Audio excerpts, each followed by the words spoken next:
Graça e paz, meu irmão, minha irmã, que Deus continue te abençoando, abençoando também a sua casa e a sua família.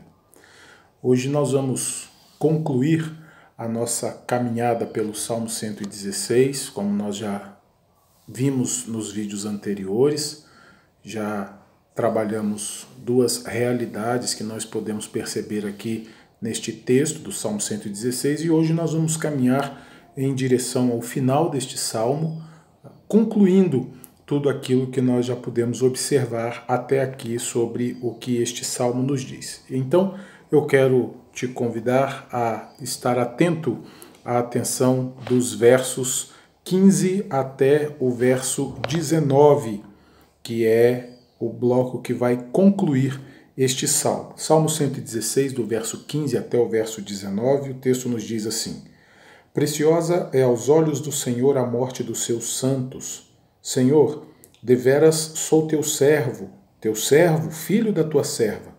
Quebraste as minhas cadeias. Oferecer-te-ei sacrifícios de ações de graças e invocarei o nome do Senhor. Cumprirei os meus votos ao Senhor na presença de todo o seu povo, nos átrios da casa do Senhor, no meio de ti, ó Jerusalém. Aleluia! Este final, esta conclusão deste salmo, deve nos fazer refletir acerca de algumas realidades e também, ao final desta reflexão, nós vamos pensar em algumas aplicações práticas para este salmo nas nossas vidas e na realidade que nós estamos experimentando. Como nós fizemos os vídeos intercalados, eu quero apenas recordar aquilo que nós já vimos a respeito deste salmo, lembrando dos pontos anteriores que nós abordamos nos vídeos que já foram exibidos sobre o Salmo 116. Então, quero lembrar-lhe que é um salmo de ações de graças, onde o salmista está reconhecendo em gratidão o cuidado que Deus tem dispensado sobre a sua vida.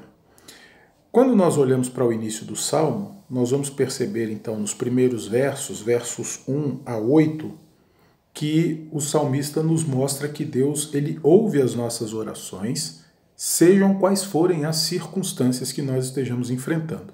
Seja nos momentos de luta, nos momentos de paz, nos momentos de tristeza, de alegria, sempre que nós nos colocamos na presença de Deus, buscando a direção de Deus em oração, Ele nos ouve.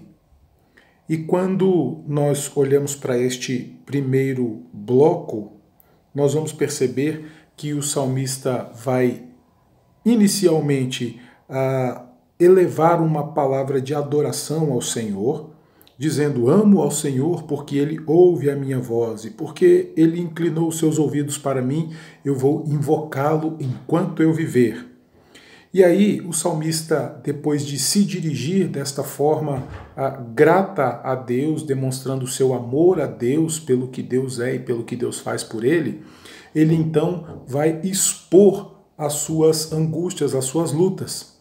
E aí, a partir do verso 3, ele diz: laços de morte me cercaram, angústias do inferno se apoderaram de mim. E eu invoquei dizendo: Senhor, livra minha alma.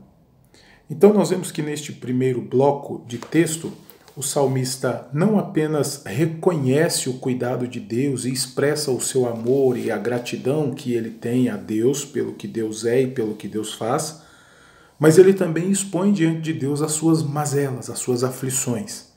E ao expor as suas aflições, ele invoca o nome do Senhor e o Senhor atende e responde à sua oração. No verso 8, iniciando este primeiro bloco, o salmista diz assim: pois livraste da morte a minha alma, das lágrimas os meus olhos e da queda os meus pés. Então aqui nós vemos que de fato Deus proveu este livramento e isso ficou muito claro para o salmista, a ponto dele poder afirmar estas realidades. A minha alma foi livrada da morte, os meus olhos foram livrados das lágrimas, os meus pés foram livrados da queda. A partir daí, a partir do verso 9 até o verso 14, nós vamos ver o salmista, então, depois de expor todas essas realidades iniciais, assumir um compromisso de devoção e de fidelidade a Deus. O verso 14 diz: cumprirei os meus votos ao Senhor na presença de todo o seu povo. E o verso 9 diz: andarei na presença do Senhor na terra dos viventes. Veja que no início e no final deste bloco, do verso 9 até o verso 14, o salmista expõe este compromisso diante deste Deus a quem ele ama, este Deus a quem ele expõe o seu clamor, diante de quem ele expõe o seu clamor, este Deus que ouve o seu clamor. Ele diz no verso 9: andarei na presença do Senhor. E no verso 14, cumprirei os meus votos ao Senhor na presença de todo o seu povo. Aqui o salmista, então, ele expressa o seu compromisso de fidelidade, de devoção e de testemunho a Deus por conta deste relacionamento que ele tem desenvolvido com Deus por causa do amor de Deus para com ele. Finalmente, então, olhando para o texto que nós lemos hoje, do verso 15 até o verso 19, nós vemos o salmista, então, a partir do verso 15, expressando a sua gratidão diante da misericórdia de Deus. E ele reconhece, logo no início do verso 15, a preciosidade da morte dos servos de Deus. E olha que interessante quando ele diz: preciosa é aos olhos do Senhor a morte dos seus santos.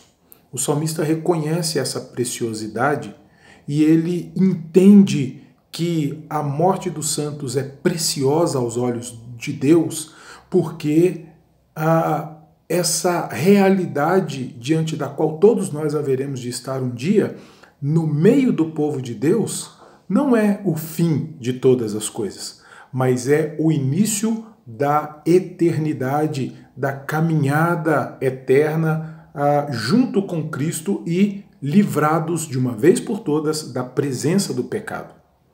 Por quê?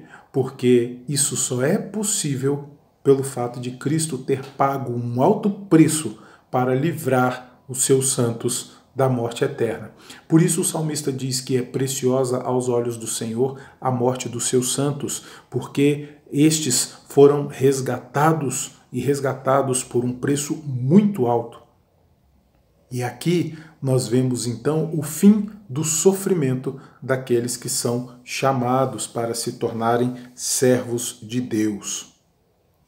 O salmista crê naquele que poderia resgatar o seu povo, ou o povo de Deus, dos seus pecados, do cativeiro dos seus pecados.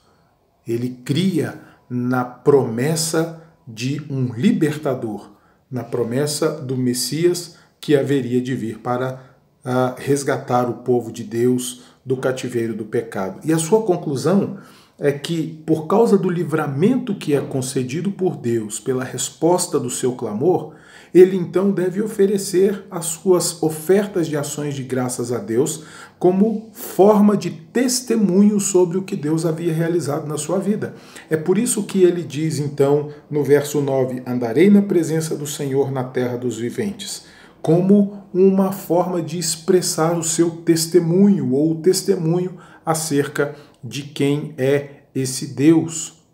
Ele entende que as maravilhas de Deus devem ser anunciadas para que todos saibam quem Deus é e o quanto Deus ama e se importa com seu povo. Então nós poderíamos concluir este salmo percebendo que as realidades que são apresentadas aqui pelo salmista não são realidades que estão distantes de nós. Quantas vezes nós nos vemos afligidos ou já nos vimos afligidos por conta das circunstâncias da vida? Quantas vezes nós já estivemos angustiados? Quantas vezes nós já estivemos desanimados? Mas é nesses momentos de aflição, de angústia, de sofrimento, que nós somos acolhidos pelo amor paternal de Deus por nós. E é interessante quando nós observamos que as palavras do salmista são tão atuais e bem próximas da nossa realidade, que nós podemos perceber que esta mesma disposição, este mesmo comprometimento do salmista com uma vida de oração é uma realidade que nós precisamos desenvolver na nossa vida também. Ele estava angustiado, e angustiado de uma forma tão intensa que ele expressa a sua angústia dizendo que estava cercado por laços de morte, por angústias do inferno. A intensidade do sofrimento do salmista era de fato muito grande.